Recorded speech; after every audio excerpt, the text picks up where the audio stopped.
welcome to Let's Play Games. I'm John McFarland, Adult Services Librarian for National Public Libraries, and I hope you'll join me in learning or rediscovering some of the more common and uncommon games out there. This time, we're going back to a playing card game, but you're probably not familiar with this type of playing cards. Hanafuda, Japanese playing cards. Let's get stuck in.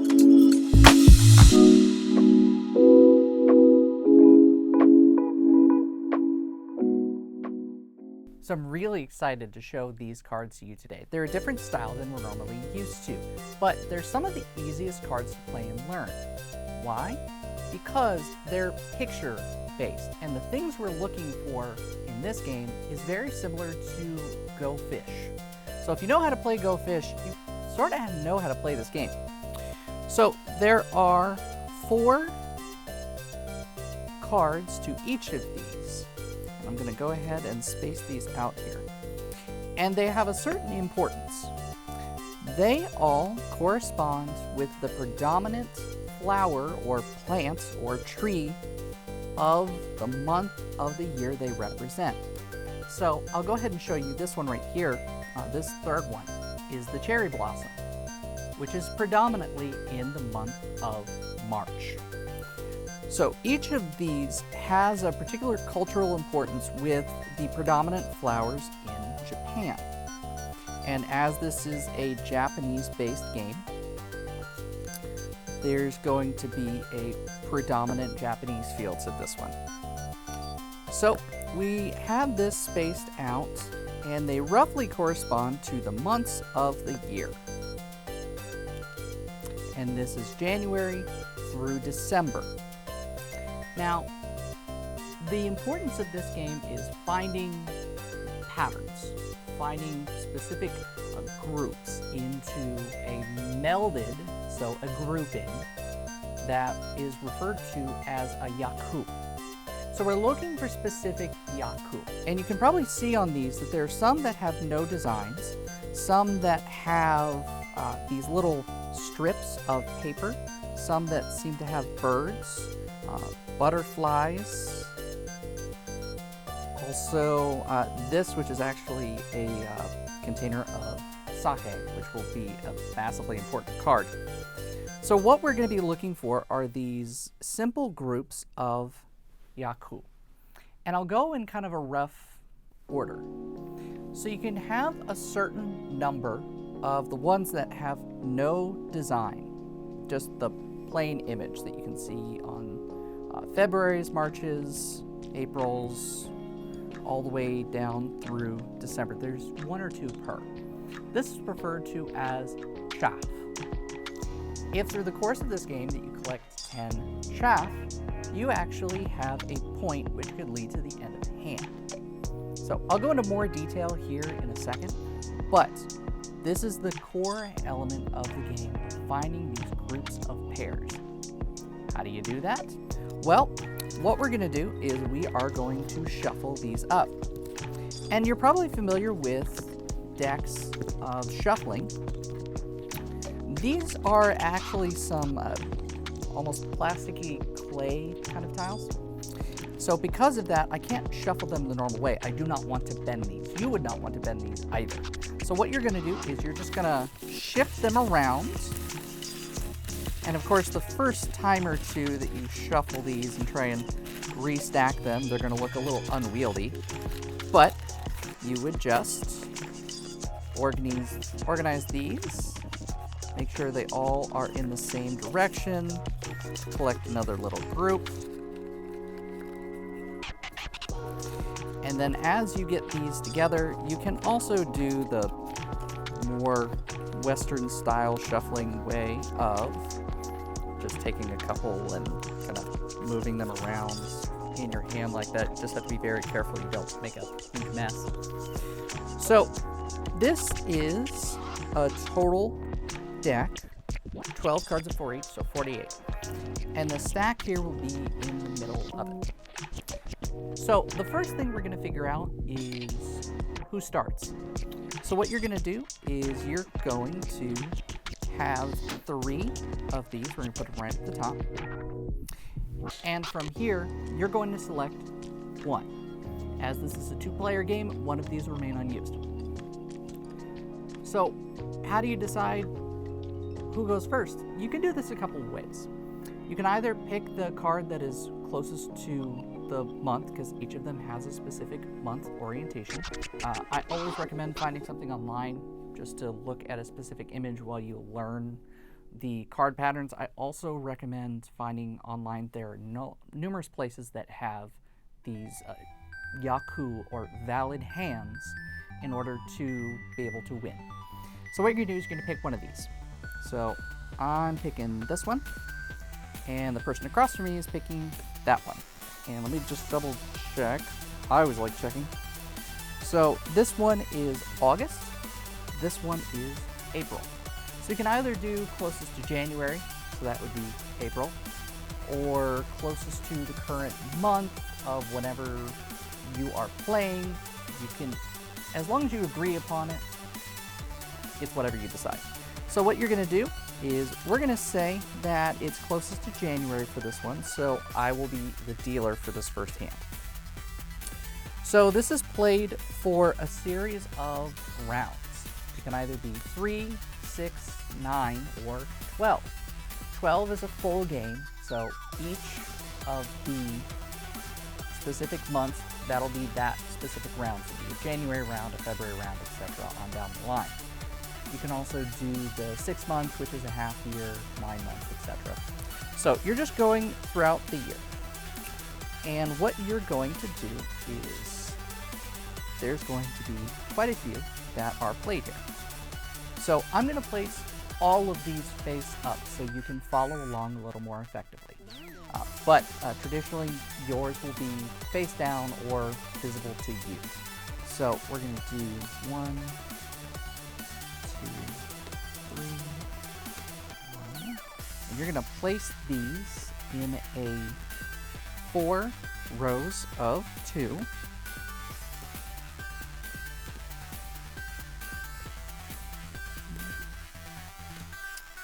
And you're going to look for patterns here, because once we have your hand, you are going to then figure out how you can start collecting some of these. So we have here 2 of the cherry blossoms, 2 of, which ones are these? These are plum blossoms, I believe. So you don't necessarily have to worry about which month it specifically is. That's one of the beauties of this game, is all you have to do is match the corresponding images. That's all you need for this. So let's look at what I dealt to myself. So I had mentioned these poetry strips here. I've got a fair amount of them. That's actually a fairly good draw here, because I can use this sake as a part of a hand. Let's see. Go ahead and draw the other ones here. Okay, so notice that some of these match. What you're going to do is, as the dealer, I would be going first here. I would take one of these and see if I can match it to something that's on the playing field. What would happen after that is, let's say I am successful at this. So we know from my side that I am going to be successful at this, because I have this one right here, and it matches this little blossom right here. What I would do is I would lay claim to that one, if that was the one I was wanting to take, place it to the side, and you're going to try and place like with like. So the poetry slips are going to go here, and the chaff, the unlabeled things, are going to go here. This empty space is not refilled. What you are going to do is draw from the top and see if this one that you drew matches. If it matches, you also get to take that card. Just once, but you get to take that card. So it did not match anything here, so it goes on the playing field. Play then goes over to the other person, and let's see here. What do they have that I can make use of? So this is also where you look to see what your opponent has grabbed. So one of these strips, notice that some of these have text, some of these do not. So some of the game is figuring out how you can stop your opponent from getting a particular style of hand. And I've got another one of these poetry slips in my hand on the opposite side. But let's do this one first, also because consider what's been played and what you have in your hand. In this stack, I know that because there's one here, and there's two in this hand, there are no of these months remaining. So I can go ahead and play these knowing that my odds of picking something here that hasn't been drawn is higher. So I'm going to do that. We're going to go and lay claim to this one, place it over here on the other side.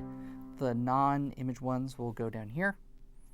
Now you're going to place that on the field. It doesn't match with anything, so play would continue on and on until one of you has a valid hand. So think of this game as a slightly more difficult version of Go Fish, but instead of asking your opponent for the card, you're using the deck for the card. This can sometimes mean you exhaust the deck, but in general, after a couple of turns, someone is going to win the hand. Now, these cards have a fascinating history. Let me tell you about it.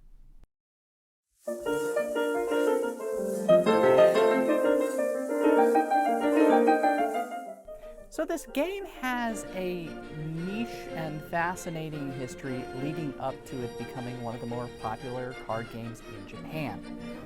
The development of card games in Japan specifically has a slightly more different route compared to other card decks. The original card style deck was the Portuguese deck, which was 12 cards of 4 suits, so similar to what we have here. And the game of Pensho Karata was developed in the 17th century, helped with the Portuguese. Now, the Japanese closed their borders to all Western influence starting in the year 1633. After this, there was a long gap of Western influence not being in Japanese society, but these cards still remained. They inevitably were banned, but they weren't banned until 1648. But let's be honest, people find ways around bans. More in a second. Welcome back. So I talked before about those valid hands. I want to go through some of them, and I've got a reference sheet here. So we've got some of the basic. I need 10 of these basic cards in order to have a valid hand. This chaff would be worth 1 point. So it goes up in a particular sequence. You also have the scrolls here. You only need 5 of the scrolls just as a whole in order to have a valid hand, and the additional scrolls, so you can technically have more over the course of time. They're worth 1 extra point each, but the overall hand is worth just 1 point. You also can have the 3 of these that are the red with the markings. They're called poetry slips. And 3 of these, they look purplish, but they're intended to be blue. So if you have all 3 of those and all 3 of the blue, that's actually worth 10 points. So part of this game is figuring out how to maximize your point total, because notice that you only need 5 for the basic scroll, but you need 6 for this 10-point hand. More on that in a second. We're also going to deal with the individual red scrolls. If you have all 3 of these, which is now not possible because both have played 1, that's also worth 5 points. Next up are some interesting combinations, which is why I can mention this sake bit again. Now, with the chrysanthemum here, I would be interested in playing that because I am now instantly 1 away from the blossom viewing hand or the moon viewing hand. And right now, I do not have that in play, but let me go ahead and search to find it so I can show you. It's actually not that far away. Right here. This is the Blossom Viewing Hand. You see this little decor that looks like a hung veil? We also have, make sure I find this one. It's way down here, so. This one right here is the moon viewing, so that's intended to be the moon. If you have this in play and that in play, that is a valid hand, also worth 5 points. Now, we have some specialty of these animal cards. Notice that mostly we've seen birds, but there is a boar, there is a deer, which is in this maple hand, and a butterfly, which is in, I believe, this chrysanthemum hand. If you have boar, deer, butterfly, that's a valid hand, worth 5 points. So all you're looking for are these specific combinations. There's only a few, but it's enough to be aware of your surroundings, because you're only needing to look for 3. They're the animals that are not birds here, which make things a whole lot easier to remember. Also, we have the bright cards, or the light cards. These are ones that have something about the sun or a viewing of something in the background. So that blossom viewing that I just showed you, the moon viewing one. Also, there is one that has a, let me go ahead and start finding this one for you.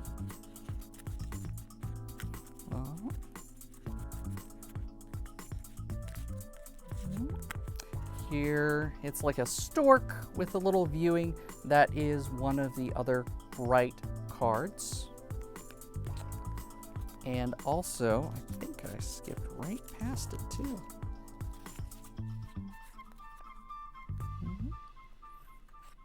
This one right here is another bright card because it's supposed to be something in the sky. These bright cards you want to collect as fast as possible and use as fast as possible, because they can be worth either 5 if you have 3 of these bright cards, 8 if you have 4 of them, or the 5 lights, which includes this rain card here, is worth 10 points. So I would keep these as a handy reference sheet, so that way you can go through the process. We'll actually go to, it's back to my turn again. We'll go ahead and do this one. Here's that butterfly one that I referred to earlier. Now, what choice do I want to make? I'm going to go ahead and, you can hold this back usually, because if you know this is an instant wind, you're going to want to see if you can get these blossom or moon viewing. Those are always something to look for, and it changes how you look for the hand.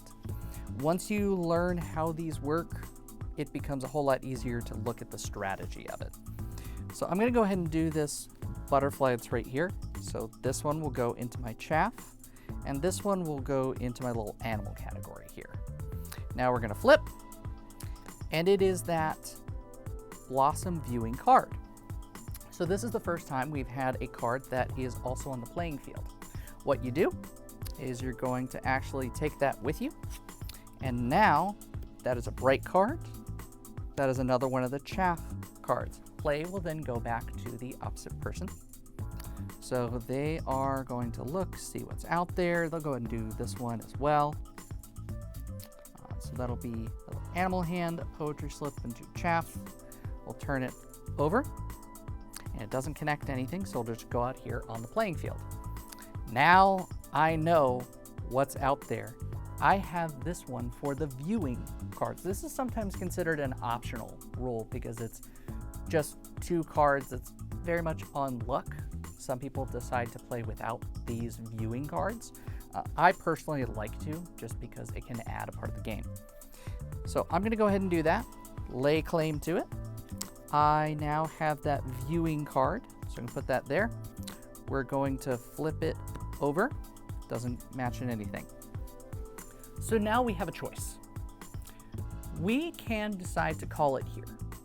I can lay claim to these 5 points and say, okay, I'm willing to take mine and we'll go on to the next round. So if you're playing a 12-round hand, you can say, all right, this is the end of the January, we'll begin the February. You'll shuffle up and deal you'll bank those 5 points. Or once per game, you can do something that is the namesake of this game, koi koi, which is not the name of fish. It loosely translates to come on. It raises the stakes.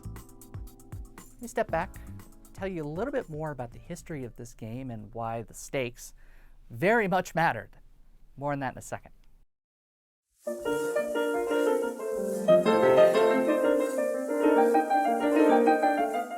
So, I had mentioned that the cards were specifically banned.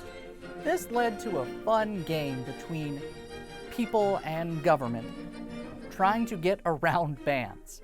So what happened was that a lot of these card decks were pretty ornate, and because of that, they were a bit more easily recognizable. What this led to was the cards being more minimalistically designed to the very stripped down version that we have today in our modern Hanafuda game. This also led to a repeated banning, finding a way around banning, finding a way around for a couple of hundred of years, to the point where they actually banned playing cards as a whole in the late 1700s, early 1800s. So how does this game still exist? More on that in a second. All right, we're back to the decision time. Do we call koi koi? So here's the reason for potential one to do so. My opponent over here only has a little bit, and I've had a very lucky hand. I know that I can try and work towards developing my scrolls. So in theory, all 4 of these are available. If I can appropriately connect them, like over here, I can start to try and capture all of these. All of the points can be combined. This is a risk, because if your opponent is able to successfully complete a hand, they get double the points, and the round ends immediately. So sometimes you can have 10 points in hand, and you want to make sure that you get 15 points that, because you're 1 card away. If your opponent's able to build a hand, then you're out of that one, and they get the points. This can only be done once per game, so choose to doing it sparingly at a moment that's relevant enough and potentially enough to swing the game either tremendously back in your favor if you're behind, or to try and run away with the score as much as possible. So I'm going to announce koi koi. We're going to continue on for a little bit just to see. They've got 5 points in the bank. It'll move to this person, and they've got to decide what they're going to do next. They're going to try and figure out, how can I quickly get a valid hand? So we'll do this one first. That will be chaff. Another one, little bird ones. We'll flip this over, which doesn't have anything. So we're now back to this person. Now, you notice that we are not replenishing cards that are in our hand. And technically, there's a little bit of a worry over here, because I've got 3 things that are non-chaff cards, and I need the other one. This other one's in my hand. I'm inevitably going to, when not able to play anything, if I cannot match anything, which we're not there yet, but if I can't, I have to place a card on the field, which would potentially open up the risk. If they have this 4th card, that is this leaf right here, the black leaves, that means they could potentially steal it away. So you have to be very careful with how you're placing cards down and what you're using them for, because sometimes you're gonna run that risk. It also can be a matter of safety. If I know that the other card's played out here, I have the 2 cards in my hand, I can hold on to those for an opportune moment, especially if I need to rush things. So, we are now over here, and we are going to continue on figuring out, okay, what can we do? How can we do it? Let's see. I think I'll keep going for these, maybe?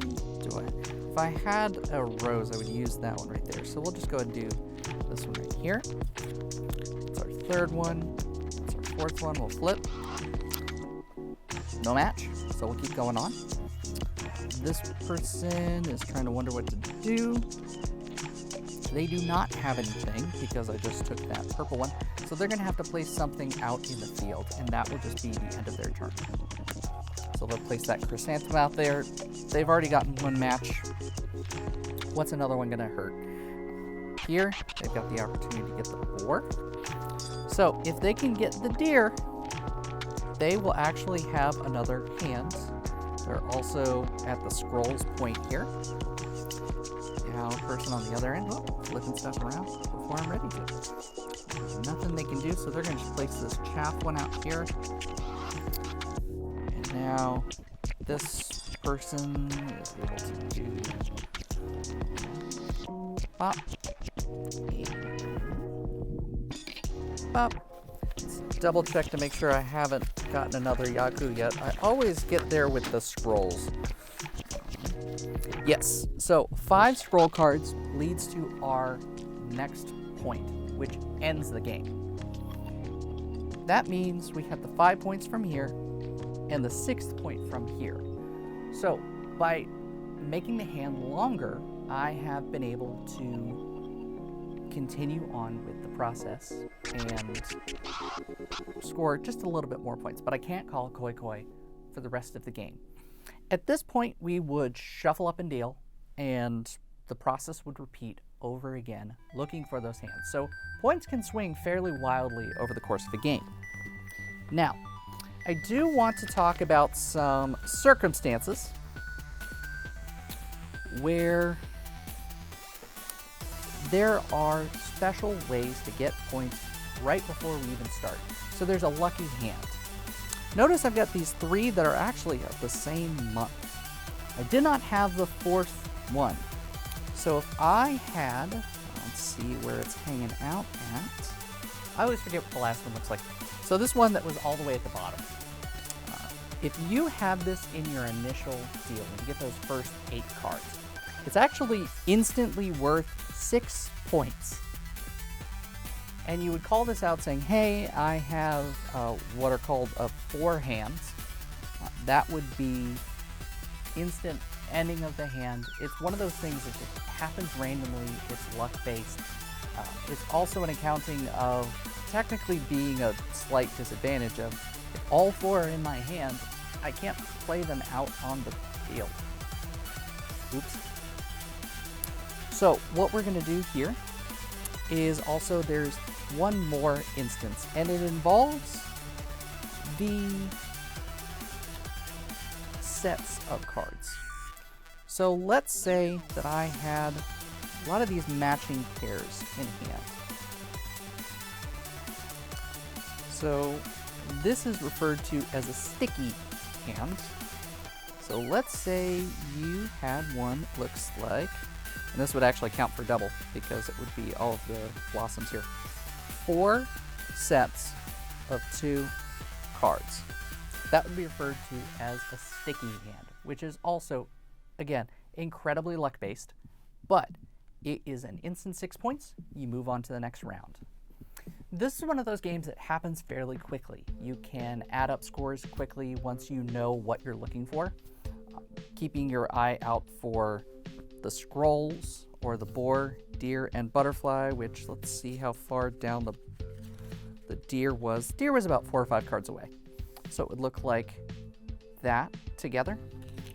Once you find out what hands you're looking for, it becomes really easy to use this playing field here as a way to develop your deck, as a way to collect points fairly quickly, and most often a 3-round game can take as little as, 10 minutes, depending on how fast you shuffle.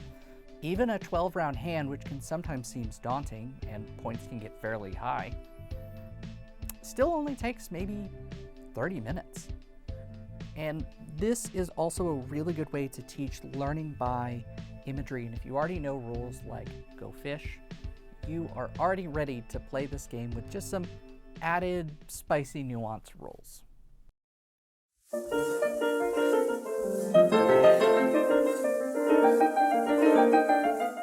How did these playing cards come back into modern parlance? In the 1860s, we saw the Meiji Restoration. We saw the West start to be able to be involved with Japan again as a trading partner, and playing card restrictions were relaxed. Now, this led to a spur of companies who were able to now successfully market, develop their own Hanafuda decks.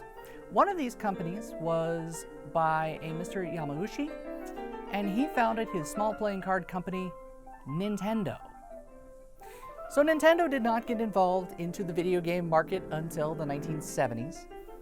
Until then, they were a playing card company for decades. Hence why the cards I have are specifically made by Nintendo, and they're still super popular in terms of sales. That's all the time we have for today. Thanks for tuning in. Next time, we'll be back to board games with a more popular hexagonal game. Be sure to tune in for that. Be sure also to check out some of our great NPL Universe content on our YouTube page, and also the board game collection that we now have available for circulation. I'll see you next time.